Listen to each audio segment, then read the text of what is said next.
como nós podemos ser instrumentos para a cura interior? Então, em primeiro lugar, crendo que Deus pode curar as pessoas que nos procuram. Olha o que eu disse. Crendo que Deus pode curar as pessoas que nos procuram. Não é você, nem eu, nem ninguém. Então, em Hebreus, no capítulo 11, no versículo 6, está dizendo justamente isso. Ora, sem fé é impossível agradar a Deus, pois para se achegar a Ele é necessário que se creia primeiro que Ele existe e que recompensa os que o procuram. Então, sem fé é impossível agradar a Deus. E Deus é aquele, né, que vai lhe chamar para esse trabalho e lhe capacitar. Então é preciso que o irmão por quem você vai orar reconheça primeiro que ele que veio atrás da oração está doente. Ele tem que reconhecer isso, né? O pior doente é aquele que não reconhece que está doente, certo?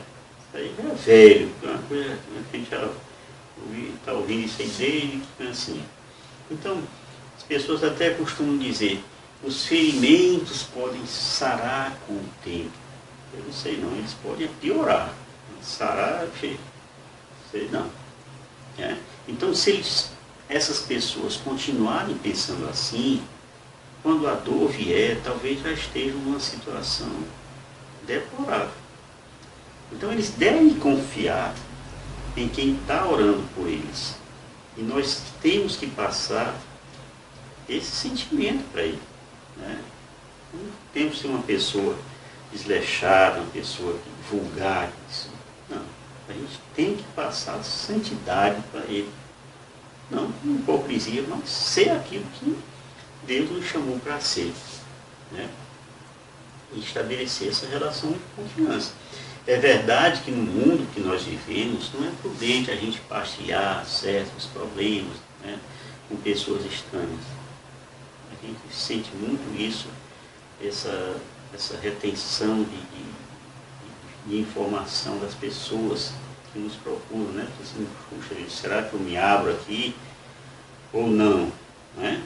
Mas no reino de Deus, o mesmo Deus usa seus filhos para receberem toda a cura da libertação, do aconselhamento, justamente para ajudar aqueles que estão precisando desse serviço. Então, quais são as ações no Ministério de Oração por Cura, Libertação e Aconselhamento, né? Primeira coisa é identificar a raiz dos problemas. Às vezes, os problemas que nos contam são ramificações de algo mais profundo, certo? E você tem que ter, não é, uma formação suficiente para ir atrás dessas coisas. Não como um bisbilhoteiro, mas para tentar salvar aquele irmão.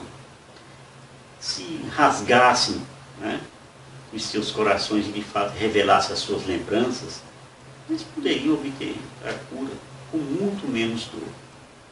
Mas às vezes é preciso que a gente vá, né, a gente vá incentivando, vá tentando mostrar a eles, olha, e ali em tal momento, nisso aí a palavra de ciência ajuda muito a pessoa que vai por cura, né, porque a palavra de ciência vai dando assim um diagnóstico em que fase da vida aconteceu alguma coisa, certo? E ali ele começa a se abrir muitas vezes, né?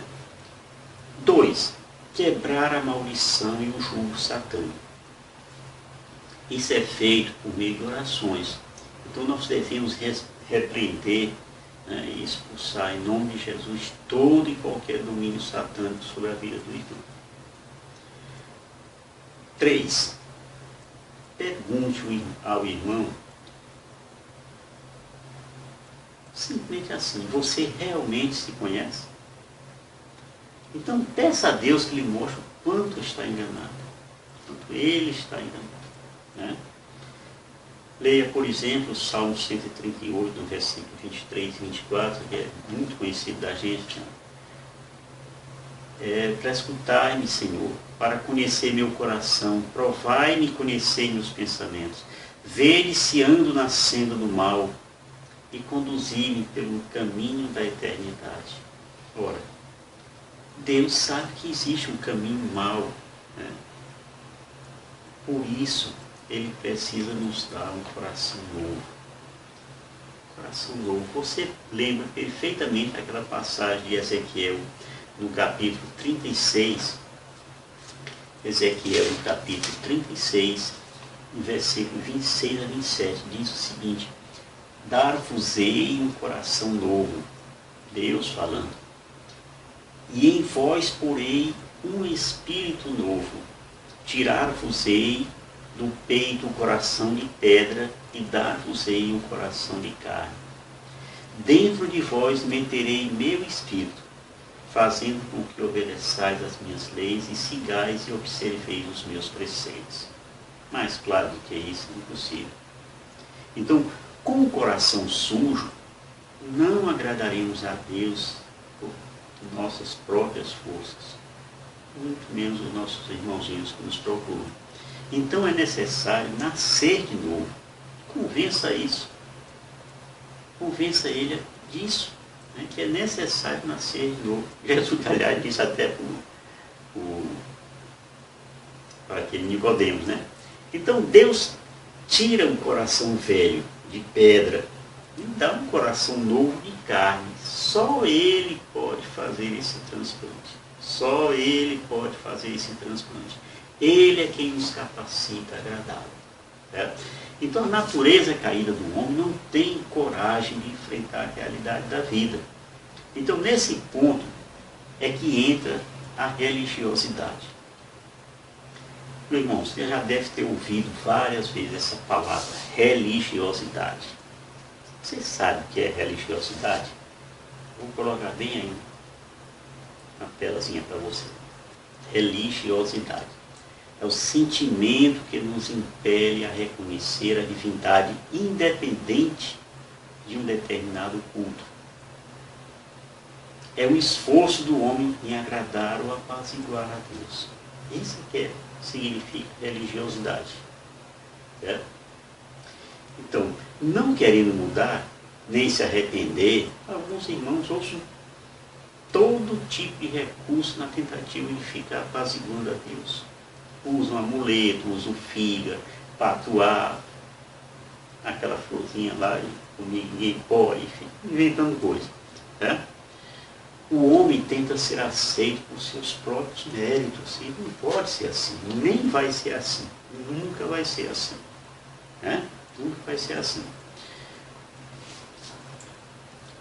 Um outro tópico que eu marquei foi o seguinte: não haverá cura enquanto a verdade não for enfrentada. E aqui eu separei alguns versículos bíblicos que eu vou colocar para vocês. Né? João 8,32, conhecereis a verdade vos libertará.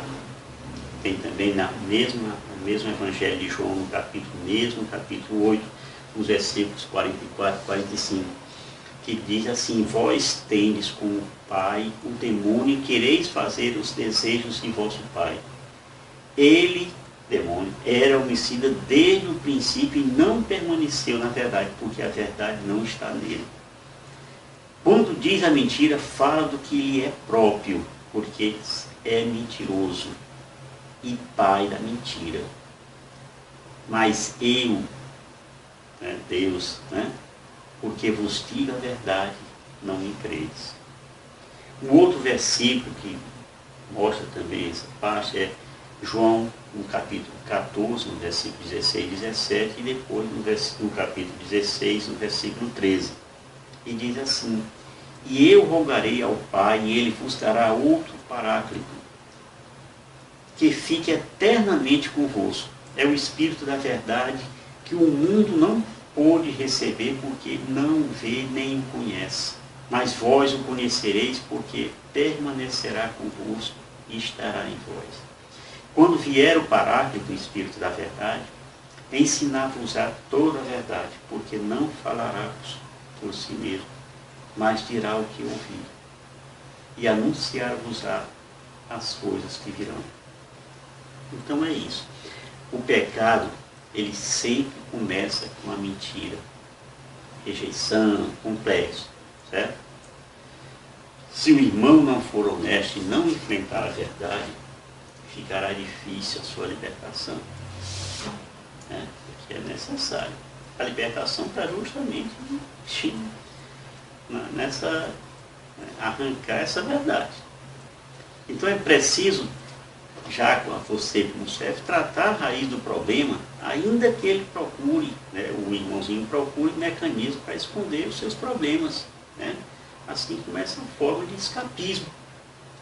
Qual é uma forma de escapismo? Ou várias formas. Por exemplo, se entregar às drogas, ao álcool, sexo, desenfreado, etc. Tá? Ele abdica da libertação e entra logo na... Então a obra de Deus começa no seu espírito. É um novo nascimento.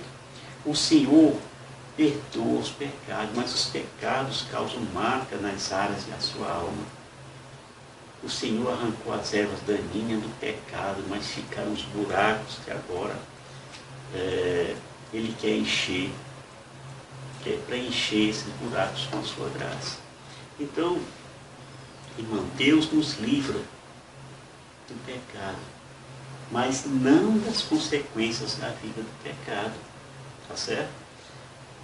Um outro tópico nessa palestra: como se mostra a pessoa com conflitos interiores? Né? Aquela pessoa que chega para você, muitas vezes trazido por parentes, trazido por amigos, né? Trazido por curiosidade, ou porque ouviu dizer. Então, como é que ele se mostra quando está diante de você? Às vezes ele é agressivo, nervoso, né? Responde com grosseria aquilo que a gente está perguntando, agride, né, os outros sem motivo nenhum. E isso não é só com a gente, não. No dia a dia dele, na casa dele, no trabalho dele. Normalmente ele é deprimido, é triste, um sujeito melancólico, negativo, né? Leviano, né? Um sujeito ressentido. Olha quantos adjetivos eu não estou dando. Ressentido, amargurado, desconfiado, apático, passivo, indiferente, desinteressado. Está só andando. E por fim é um hipócrita, falso, um sujeito fingido. Então muitas vezes, olha, eu estou falando isso porque muitas vezes você vai passar por essa situação e você tem que engolir isso aí. Na perspectiva de que Deus vai mudar esse irmão. Tá certo? Você não pode ficar aí ofendido, tá? Porque o sujeito lhe respondeu mal. Não. Sai para conduzir a conversa, certo? O que é necessário para chegar à causa do problema? Conversar com a pessoa, fazendo algumas perguntas chaves também. Quando eu estou falando de confissão, eu não estou falando só do sacramento da confissão. Estou falando também da confissão da pessoa para você, daquilo que está passando com ela. Tá certo? Aquilo que é do íntimo dela, que muitas vezes ela não quer nem falar com o padre, mas está ali, e naquele momento está se abrindo com você. Tá certo? Isso é necessário para chegar à causa do problema. E perguntaria, quais as causas mais profundas nas doenças psicossomáticas, falsas enfermidades? É ocultar o pecado, é uma delas. E é o que muitos fazem desde a infância. Né? Muitas vezes é uma coisinha que aconteceu na infância, aquela pessoa carrega isso para o resto da vida. E isso aí sempre lhe prejudica. Lhe causa doença. Acontece. Então em Provérbios 28:13 diz: quem dissimula suas faltas não há de prosperar. Quem as confessa e as detesta, obtém misericórdia. Aliás, finalmente, quem é que pode esconder algo de Deus? Ninguém. Outra coisa, sentimento de culpa. Transferir a culpa. Achar um bode expiatório para colocar a culpa que é nossa nos outros. Né? Então a gente fica culpando os outros pelos nossos próprios erros e, por fim, no fim de tudo, ainda quer culpar a Deus.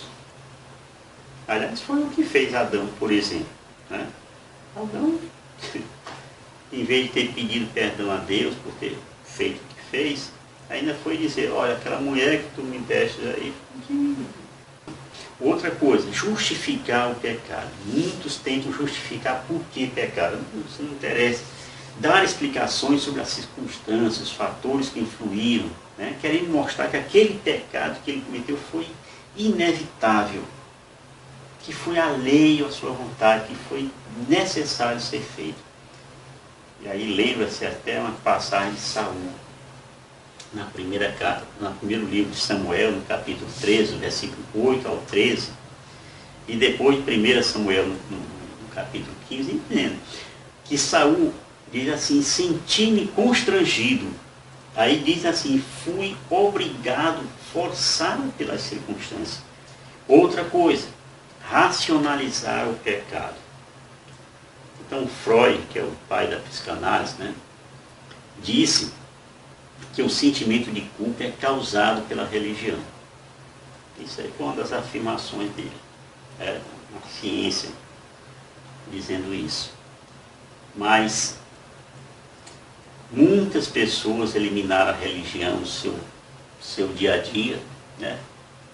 As nações eliminaram, como a Rússia, por exemplo, a União Soviética, e os conflitos aumentaram. Então, isso aí não bate, não. Não consideram o pecado como algo existente, mas sim causado pela religião. A religião é que mostra ali, olha, para qualquer coisa que tem, né, dizendo aqui que é pecado. E com isso fica restringindo certas condutas. É o que eles defendem, né? Então, estas respostas, elas não satisfazem o homem, pois no fundo ele sabe que é o culpado. O sentimento de culpa está no coração do homem. Toda culpa ou é perdoada ou é paga. Não tem outro jeito. Ou é perdoada ou é paga. Então a psicologia moderna, ela tenta tirar o sentimento de culpa do paciente. Né? Perdoe quem pensa o contrário, né? Dizendo que o culpado não é ele, mas as circunstâncias, né, que levaram ele a fazer tal coisa. O meio em que ele viveu e que levou a fazer uma determinada ação. Né? Então, o homem não é o culpado, ele foi levado a fazer aquilo. Vamos falar dos ressentimentos, outra coisa terrível. É a clara indisposição em perdoar. Normalmente, as pessoas elas não admitem que estão ressentidas, mas ao tocar no nome de um determinado inimigo, numa situação específica, brota logo um sentimento ruim dentro dele. Né? É o sentimento. Ele diz que não tem nada contra, mas não se relaciona com essa pessoa que teve algum problema com ele. E isso só produz amargura. E Hebreus 12:15 diz isso. Estai alerta para que ninguém deixe passar a graça de Deus, e para que não desponte nenhuma planta amarga capaz de estragar e contaminar a massa inteira. A planta amarga representa literalmente a raiz da amargura. Existem os homens e mulheres que sentem prazer em fomentar a discórdia. Você já deve conhecer alguma pessoa dessa por onde você tem passado, né? Com toda certeza. Mas o que é que pode provocar o ressentimento? Por exemplo, problemas nervosos, né? Insônia, dor de cabeça, intermitente, pressão alta, né? Esgotamento físico, paciência curta, artrite, úlcera, palpitações, né? Agora tem dois aspectos do ressentimento que eu queria colocar. Um é involuntário, né? Que é ligado assim ao emocional. Então a pessoa, ela não quer sentir, mas sente. E normalmente ocorre quando nos magoamos com as pessoas que nós amamos. Certo? Um outro aspecto é o voluntário, a ação em si. Você não quer perdoar. Então o ressentimento é como um câncer. Enquanto ele não é retirado, ele só cresce. Só faz um mal para a própria pessoa. Tá certo? Às vezes a pessoa que lhe causa ressentimento nem sabe o que é que se passa com você. Né? Você fica aí com esse ressentimento, sentimento negativo, amargura que aflora quando vemos, né? Ou recordamos de alguém que nos feriu. Só que esse alguém não está sabendo o que está se passando com você, não. Certo? Ele pode ser manifesto, pode ser oculto, às vezes nós não admitimos que o temos. Certo?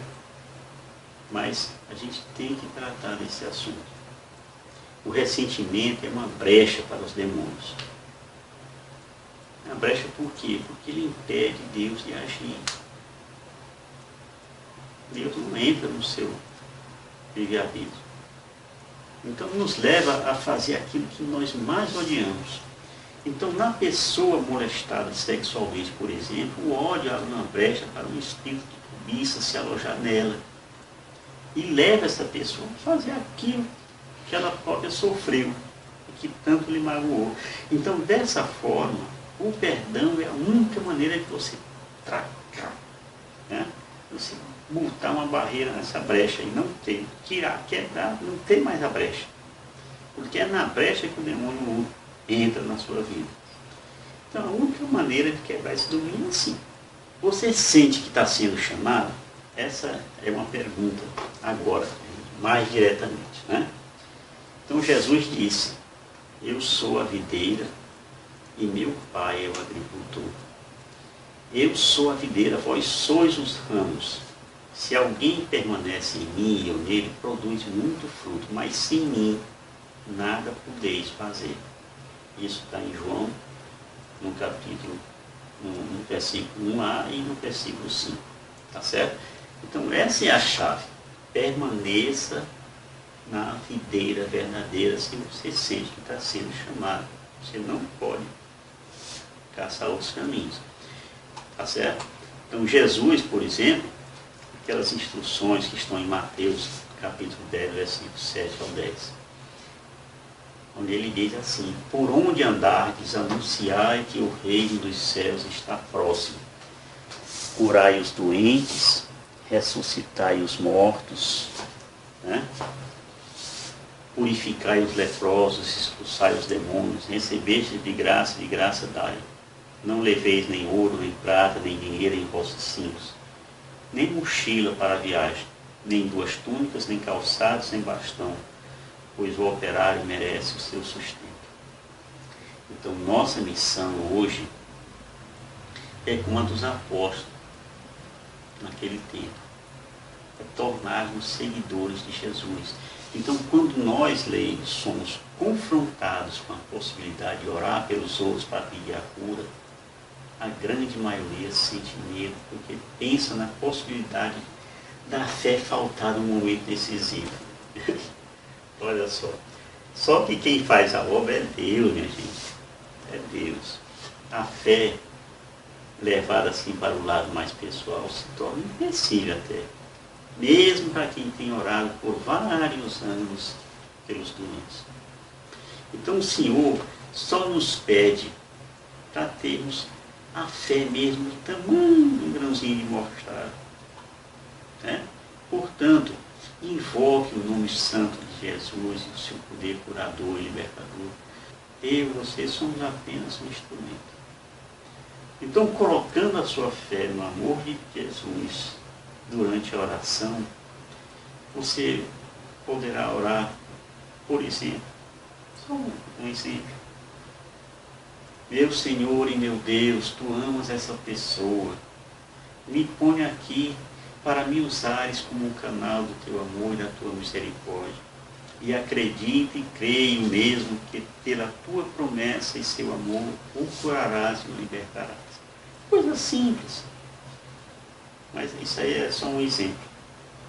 Então, se possível, na fé, visualize, na fé, visualize Jesus ao lado de vocês. Você que está orando e o irmão que está recebendo oração.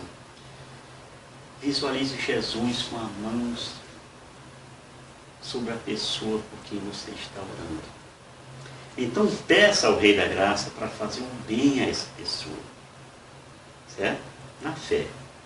O dom carismático da cura, assim como eu entendo, é uma abertura, uma passividade na direção do Senhor. Não pode ligar ou desligar ao seu bel prazer. Mesmo que você se sinta como um cano de esgoto sujíssimo, né? O amor do Senhor pode fluir através dele, pois tudo é possível a Jesus. Tá certo? Então o que significa? Agora a gente fala muito da imposição das mãos, e tem muitas até coisas assim, muitas pessoas falam sem nem saber o que é que estão dizendo. A imposição das mãos, né? Nós vamos falar sobre isso. A Bíblia mesmo cita textos em que há a imposição das mãos, feitas por Jesus, pelos discípulos e tal. Então, eles já sabiam e sabem, claro, do valor desse gesto.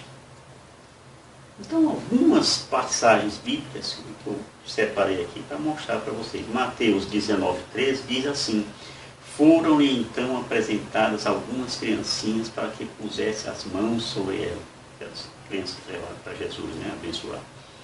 Outra passagem, Mateus 8:3, diz o que Jesus estendeu a mão, tocou e disse: eu quero ser curado. Aquele leproso que chegou perto de Jesus, né? Dizendo: se queres, né, pode curar. Então, outra, ainda em Mateus, no capítulo 8, os versículos 14 e 15a. Foi então Jesus à casa de Pedro, né, cuja sogra estava de cama com febre, tomou-lhe a mão e a febre a deixou. Certo? E assim tem outras passagens. Por exemplo, em Marcos 5:23 está dizendo: minha filhinha está nas últimas. Vem, impõe-lhe as mãos para que se salve e viva. E aí Jesus foi. E ela se salvou e viveu. Né? Outra passagem já no Evangelho de Lucas, no capítulo 13, no versículo 12 a 13, está dizendo: ao vê-la, Jesus a chamou e disse: estás livre da tua doença. Impôs-lhe as mãos e no mesmo instante ela se endireitou, glorificando a Deus. São coisas, passagens para a gente ver, mas a imposição de mão não é só isso também, né? Por exemplo, você lembra que quando Paulo ainda estava, né, com a capa nos olhos, e Jesus falou para Ananias, né, que Ananias lutou, mas foi. E diz assim, em Atos 9, versículo 17, Ananias foi e entrou na casa, impondo-lhe as mãos em Paulo, né, disse: Saulo, meu irmão, o Senhor, esse Jesus que te apareceu no caminho, enviou-me para que recobres a vista e fiques cheio do Espírito Santo. Então nós, como discípulos de Jesus, somos também enviados por Ele para comunicar seu amor. E isso através da imposição das mãos, em busca da cura. Tá certo? Então, em Marcos 16:17 diz: estes milagres acompanharão os que crerem, expulsarão os demônios em meu nome. Aí tem um espaçozinho, imporão as mãos aos enfermos e eles ficarão curados. Tá certo? Vamos falar agora do querigma no momento do atendimento. Tá? As pessoas que recebem oração, às vezes vão buscar somente a cura. Então os servos desse ministério, você que é candidato, precisam estar preparados para apresentar o Jesus que cura. Anunciar Jesus, né? O que ama e aquele que liberta. Então, por isso, eles precisam ser formados cuidadosamente. Né? Você, irmão, precisa ser formado cuidadosamente para que na hora do atendimento leve as pessoas a experimentar o querigma.